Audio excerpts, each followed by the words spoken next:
Hey everybody, we're going to talk real quick about two medications that we could give a patient as an EMT that would affect their respiratory system.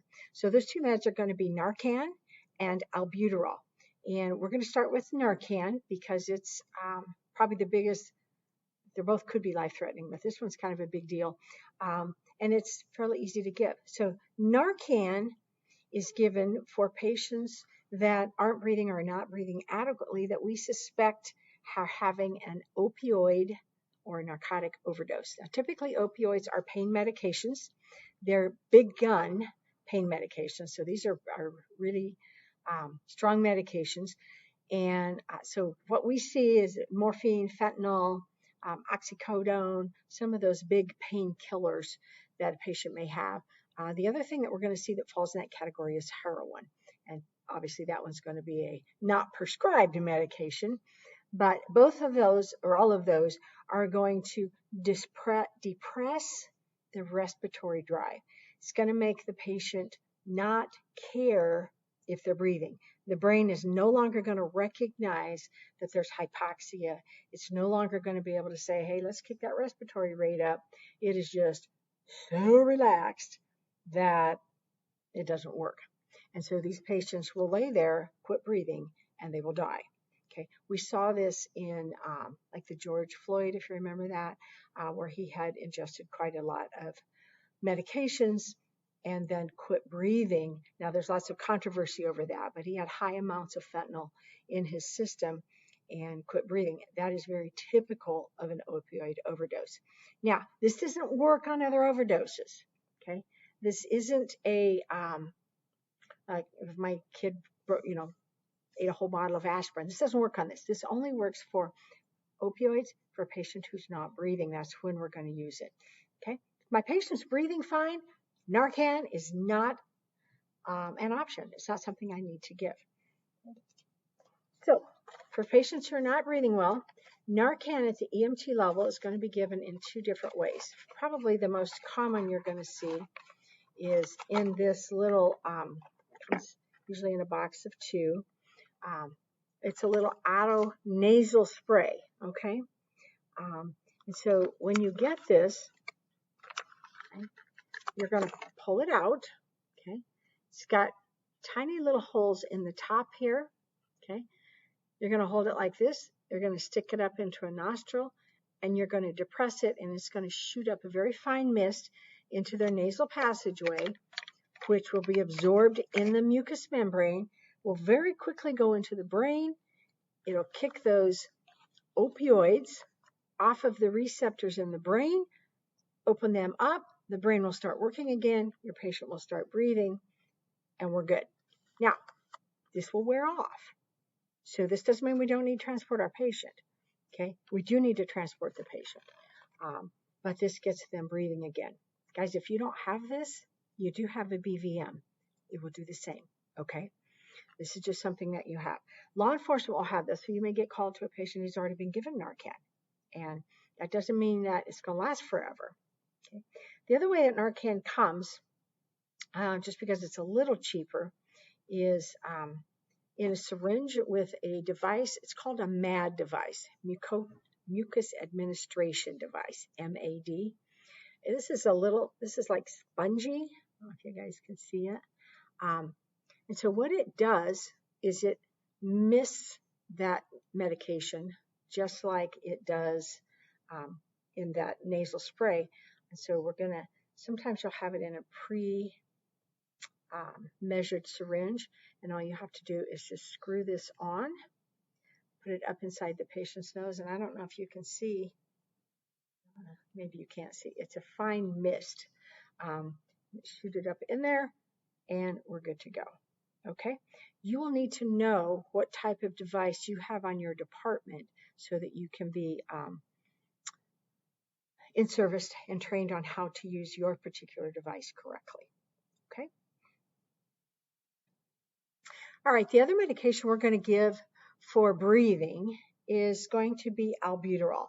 And typically, albuterol is prescribed to patients in two ways. One of them is a metered dose inhaler, and the other one is through a nebulizer, which mystifies it, and you breathe it in using a mask. Okay, so let's talk about the inhaler because this is typically what people have with them. Okay, a couple of things about albuterol. It is a bronchodilator. So the sound we're going to hear that tells us we need to use a bronchodilator would be wheezes, because that indicates a constriction in the lower airway, in the bronchioles. And when we get a constriction, it sort of starts to whistle, and we get that wheezing. Typically, you're going to hear the wheezing more on exhalation. So patients breathe in, and then we hear that as they try to exhale. Okay, so this is typically how it comes. It should be prescribed to your patient. We want to make sure that it's not expired. Okay, so when we get their inhaler, sometimes we just have to assist a patient with this. They kind of get so short of breath they forget to think. Okay, shake it up. Okay, it's going to be probably in here. Just give it a shake. Take off this cap. Okay, I want this to go into my patient's mouth. So I'm going to have them exhale fully, wrap their lips around this, and then as they inhale, I'm going to give them a little, I don't know if you can hear it, little puff. Okay. Okay. As they're inhaling, and they'll breathe that down in their lungs, it's going to dilate the bronchioles. We need to get that deep in their lungs because it's only going to be able to dilate as far down as it goes. Okay. Some patients will have what we call a spacer, and these work really well. It helps the patient not have to coordinate their breathing with the timing of the medication as much. So the spacer literally goes on here, okay, and then when I inject the medication, it will stay suspended in here until the patient inhales it. So the patient's lips will go around this end, okay, we're going to inhale, and it's going to stay in here until the patient inhales. This makes it easier. Little kids oftentimes have this, okay? So those are the two ways. We can give a puff. We'll wait just a minute or two. If it doesn't get better, we can give them another, okay? Make sure it's prescribed to them. Make sure it is not expired, okay? Obviously, a patient has to be breathing for that as well. Now, the other way that we can, guys, this is a Nebraska EMT skill only. Other states, you have to be an advanced level provider to give nebulized albuterol. It's kind of silly because this is very helpful and it's not hard. And one thing I do want to tell you guys, if your patient has wheezes, albuterol is indicated. If your patient has crackles, this is not indicated. Crackles is caused by water or fluid in the alveoli. Okay, this is a bronchodilator. It doesn't treat the problem. The thing it can do is it can cause what we call flash pulmonary edema. So if my patient has wet lungs already and I give albuterol, it can cause fluid to rush into the lungs, and you will sit there and watch your patient drown. It's horrible. Know your lung sounds. Okay. So let's say our patient has wheezes. I'm going to give them albuterol. Okay. These are going to happen in two ways. Okay. So I need to put this together. There's a little cup. I'm going to attach the oxygen tubing to the cup. And then to the top of the cup, I can either, this is going to create a mist once I put the medication in there and hook it up to oxygen, and the mist is going to come out the top. If I put a mask on, all I have to do is put this mask around my patient. Now, this is not a non-rebreather. It's special that comes with the nebulizer. Put it on the patient and let them simply sit there and breathe this in. Okay. Some patients are a little claustrophobic, and that doesn't work so well for them. So the others, I'm not sure what the actual name for this is. We call it a peace pipe. Okay. It's a little device that looks like this. Okay. And it actually attaches right onto here. Their lips are going to go around this end. So as they're breathing in, like this, the mist is coming up. It's going into this tube. When they breathe in, they're going to suck in the mist. When they breathe out, it simply goes out the other end. Okay. Both of these work very well. Some patients prefer one over the other. This one somebody has to hold. The mask, it secures to their face like a non-rebreather, and nobody has to hold it. Okay, so this is how hard this is. Okay, I'm going to take my cup. I'm going to unscrew the top. Okay, this green thing in there actually works kind of like a, you know those little, in the fish tank, you got those little aerator things, the stones that make the air break into tiny bubbles? That's what this guy does. Okay, so I'm going to get my medication, and here's where sometimes issues arise. Okay, I have got several different medications here. Okay, and honestly, they all look a lot the same. And reading the writing on here is simply raised letters. They are really hard to read. So know what your medication is. If you're working with an ALS crew, those are all 3 different medications. The only one you can give is albuterol. And there's another one here in Nebraska called Duoneb. It's albuterol mixed with ipratropium bromide. That one is a one and done. Okay, they're going to train you on this once you get on your department on what their protocols say. Okay, albuterol we can give as many times as needed to open up those bronchioles and get them working. Okay, sometimes they come in packages, okay, that are marked. But as you can see here, okay, I have 4 different medications here. They all look very, very much the same, and the writing on them is very tiny. Okay, know what yours is before you give it. Don't give a wrong med. Okay, so we're going to say that this is our albuterol.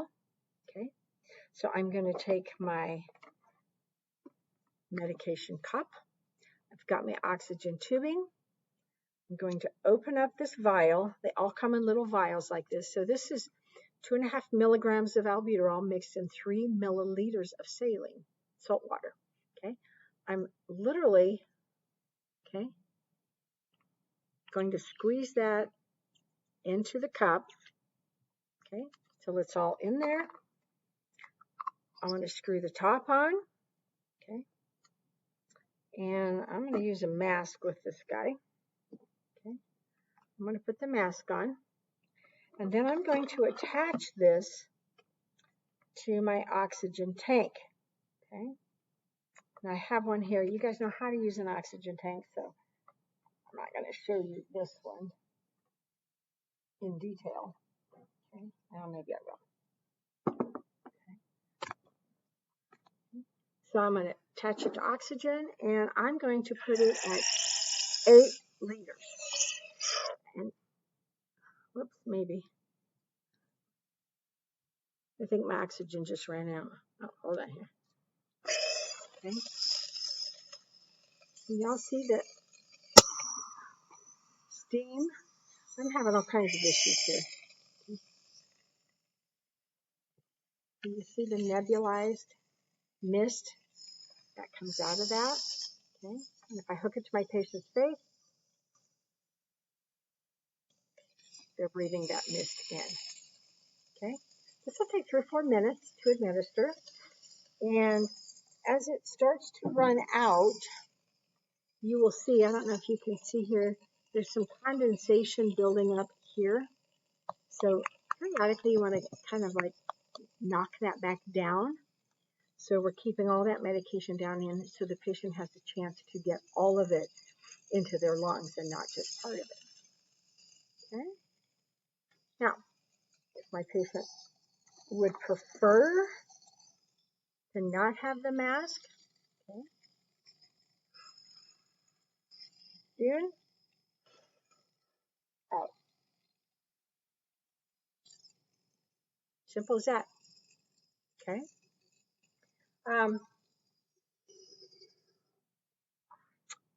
Keep tapping until it starts. You'll hear it start to sputter, spew, and then the mist will start to diminish and go away, and then we're done. Okay. If it's helping the patient, but it doesn't help all the way, give another one. If it didn't help at all, but you're still hearing the wheezes, give another one. If it helped and your patient's better, then we're going to take it off and we're going to monitor them and take them to the hospital. Okay, so those are simple. I hope you get a chance to experience a shortness of breath patient, not because I want them to be sick, but because I want you to get the experience doing that. Okay, all right, guys, have fun. We'll see you in lab.